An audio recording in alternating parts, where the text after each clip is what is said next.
تھوڑا سا آپ کی پیدائش کو بیان کرتا ہوں، چونکہ 12 ربیع الاول کو آپ تشریف لے، جمہور کا قول 12 ربیع الاول، اور بھی اقوال ہیں، لیکن یعنی جمہور علماء، ان تمام دنیا کے اکثر علماء 12 ربیع الاول ہی کو آپ کا مولد قرار دیتے ہیں۔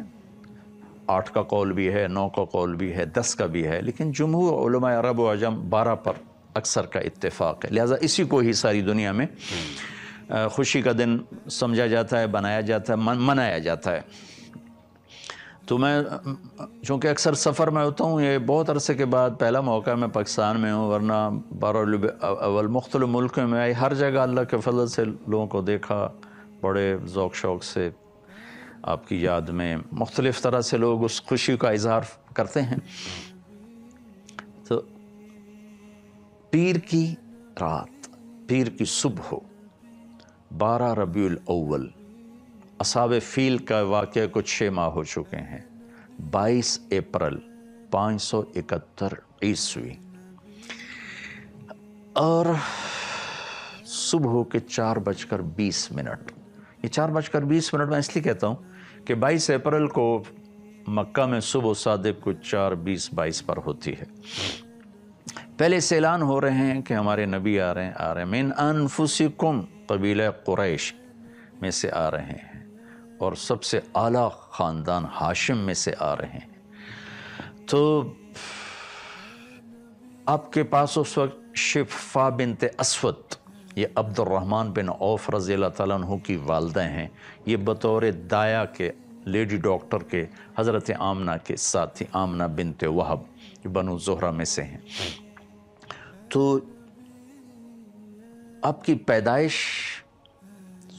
صبح صادق کے وقت ہے، آپ پیدا ہوئے، سارا کمرہ خوشبو سے بھر گیا، اور آپ کی جو لیڈی ڈاکٹر ہیں شفا بنت اسود، وہ بھی بعد میں ایمان لائیں رضی اللہ تعالیٰ عنہ، وہ حیران ہو کے دیکھ رہیں کہ جب آپ دنیا میں تشریف لائے تو آپ کے جسم پر کسی قسم کا کوئی نشان نہیں تھا۔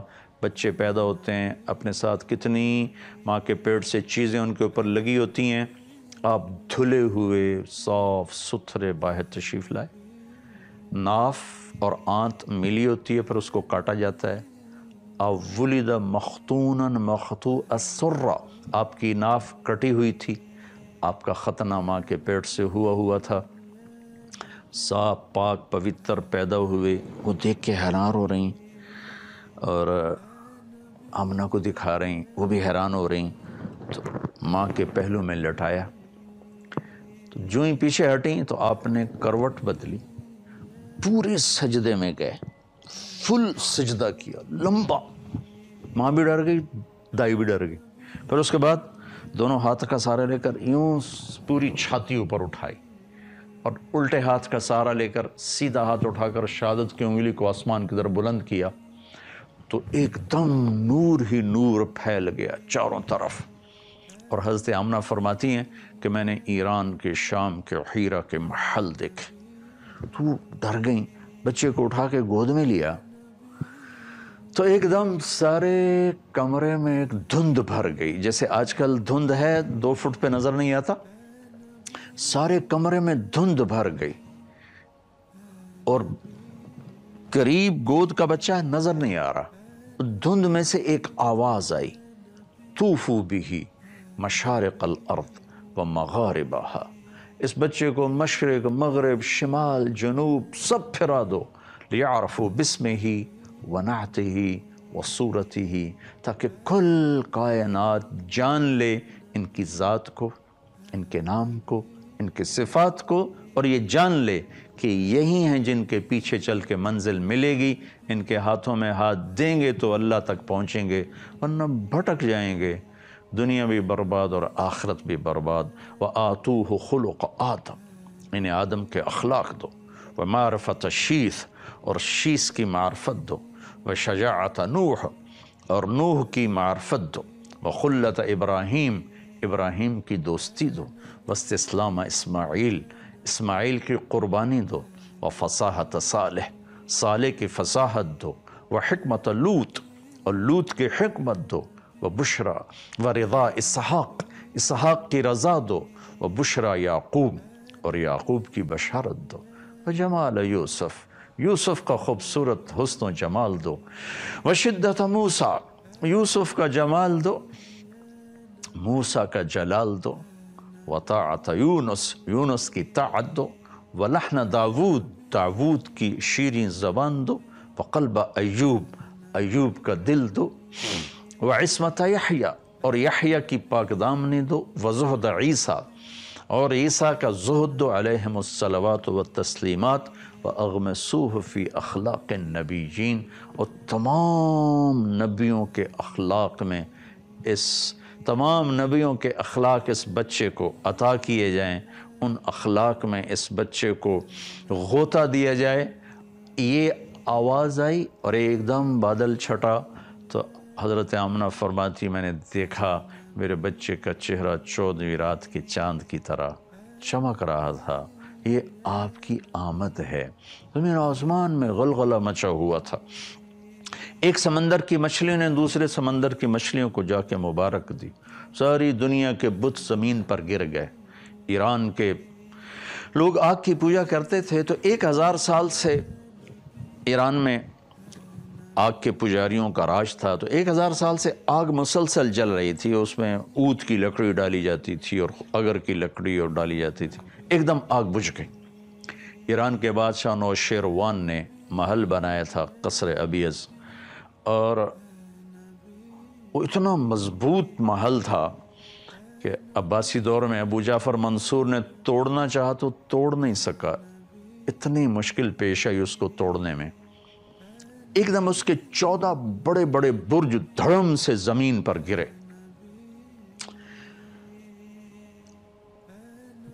اور مکے میں ایک یہودی آیا ہوا تھا تجارت کے لیے، اس نے صبح صبح شور مچایا، او بھائی آج کسی قریشی کا بیٹا پیدا ہوا ہے؟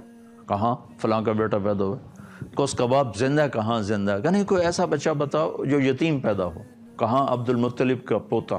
کہا مجھے دکھاؤ۔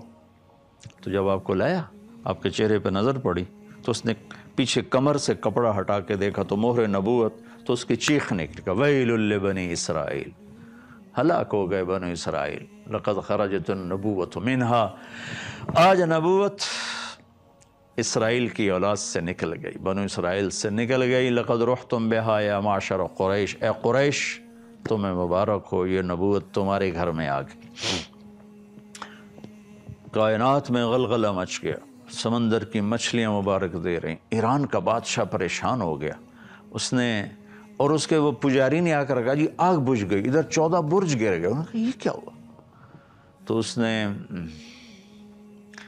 نے ہیرا کے بادشاہ کو پیغام بھیجا کہ کوئی آسمانی کتابوں کا عالم بھیجو، تو انہوں نے ہیرا کے پادری عیسائی پادری عبد المسیح کو بھیجا۔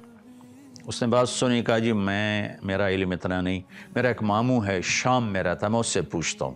اس کا نام تھا سطیع۔ شام پہنچے، وہ اس وقت نزع کی حالت میں تھے، تو انہوں نے اس کو ہلا کر وہ کہ سطیع میں آپ کا بھانجا عبد المسیح آیا ہوں۔ ان کی آنکھ کھلی، دیکھا، ان کے بتائے بغیر فرمایا ہاں تو اس لیے آیا ہے جئت تسأل عن خمود النیران وارتجاس الایوان، تو یہ پوچھنے آیا ہے نا کہ وہ 1000 سالہ آگ بجھ گئی اور وہ 14 برج گر گئے؟ کہاں؟ ہاں یہی پوچھنے آیا ہوں۔ کہ اذا ظہر صاحب الحراوہ وفاضت وادی السماوہ وغادت بحیرۃ صاوہ وکثرت التلاوہ فلیس شام للسطیح شامہ ولیس فارس لعبد المسیح مقامہ، کہ اے عبد المسیح ایران کے بادشاہ کو پیغام دے دے کہ آخری نبی ظاہر ہو چکے ہیں، جب قرآن کی تلاوت ہوگی اور صاحب عصا، آپ لاٹھی رکھتے تھے، لاٹھی والے نبی ظاہر ہوں گے، تو پھر شام سطیح کا نہیں رہے گا اور فارس عبد المسیح کا نہیں رہے گا، اور اس کی امت ان تمام علاقوں پر اللہ کا جھنڈا گاڑیں گے۔ یہ آپ کی پیدائش پر ہو رہا ہے، ابھی کسی کو نہیں پتا، یتیم پیدا ہو رہے ہیں۔ عبد المطلب تو ساری رات بیت اللہ کا پردہ پکڑ کے روتے رہے کہ میرے مالک میرا بیٹا چلا گیا ہے، اس کو بیٹا عطا فرما تاکہ اس کی نشانی باقی رہے. انہیں کیا خبر کہ آج کون آ رہے ہیں، وجہ کائنات آ رہے ہیں، سبب کائنات آ رہے ہیں. اللہ کی محبوب ترین ہستی تشریف لا رہے ہیں جن کا نام اللہ خود رکھیں گے محمد و احمد. آپ نے فرمایا میرے اللہ نے میرے 10 نام رکھے، میں محمد، میں احمد، میں ماحی، میں حاشر، میں عاقب، میں فاتح، میں خاتم، میں ابو القاسم، میں طٰہٰ، میں یاسین. اور قرآن میں جاؤ تو شاہد، مبشر، نذیر، داعی اللہ، سراج منیر، عزیز، حریص علیکم، بالمؤمنین رؤوف رحیم، المزمل، المدثر، طٰہٰ، یاسین. ایک کتاب ہے میرے پاس جس میں 1177 نام اللہ کے نبی کے لکھے ہوئے ہیں. 1177 نام. 1177 بھی تھوڑے ہیں. جن کی صفات کی کوئی حد نہ ہو ان کے لیے 1177 چھوڑ 11 لاکھ ہوں تو بھی وہ تھوڑے ہیں. تو یہ تو وہ ہیں جو علماء نے جمع کیے مختلف جگہوں سے، پھر پرانی کتابوں سے اور مختلف اس کے مصادر مآخذ سے.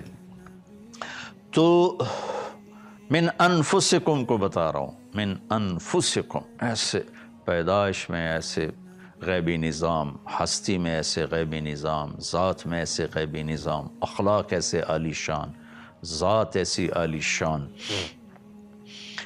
اور ختم نبوت کا تاج سر پہ سجایا، اخلاق عالی، سخاوت عالی، محبت عالی، درگزر عالی. نزرع قيما نمحي جهلا للجنة نسعى بنضال. هات الكف يا مسلمنا لا تغرق فالدنيا زوال. فالغاية والهم الأسمى فردوس الرحمن ظلال. فردوس الرحمن ظلال. معنا